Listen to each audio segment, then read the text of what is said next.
Hi, second grade. This is Unit 2, Lesson 2, Tuesday, September 17th. Today we're doing the same thing, building our addition and subtraction skills, but today we're finding missing atoms with combinations of 20 by using count up, count back, make 10, and just know facts. Realistically, today is about recognizing that in an equation there's a part plus a part to give us a whole.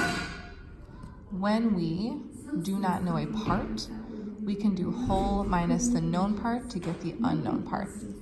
So today, tomorrow, and every day, I have my t-tag down here, but I want you to know where my t-tag came from. I can think of missing atom problems as subtraction problems, because we know that part plus part equals whole. If one part is missing, we know that whole minus part equals part.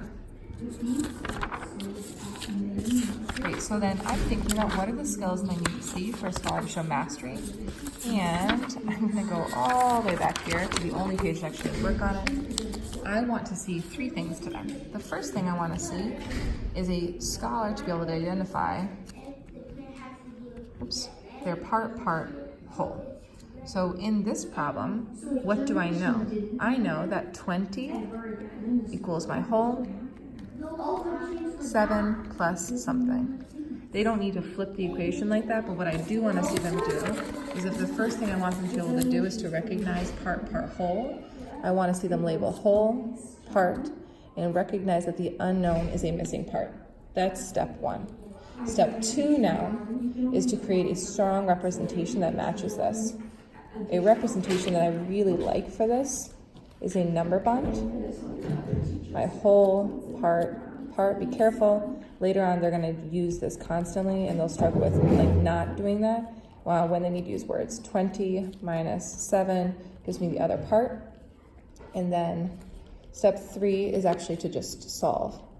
There are multiple ways they can solve. They can count back, they can count up, we can grab 7, we can count to 20, we can count back from 20 to 7. We might just know, we could make 10. I'm going to model the make 10 really quick.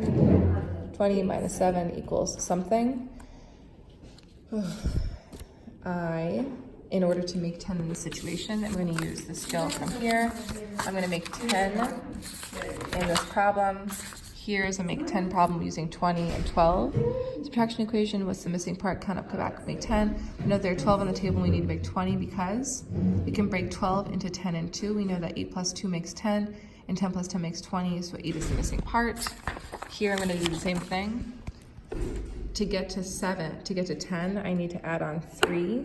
Or realistically, I know that this is made up of 10 and 10. So 10 minus 7 is 3. And 10 minus nothing, so then I get 13. So I think about it like the making 10 of the 20, which is not the skill here, but this is too small of a number. You could do a make 10 here where you split this into 10 and 4. And you know that 20 minus 10 is 10, and 10 minus 4 is 6, and so you end up getting 6 there. Again, let me reiterate to show mastery of the skill, labeling part, whole, representing with a number bond, and then solving with a known strategy that they like.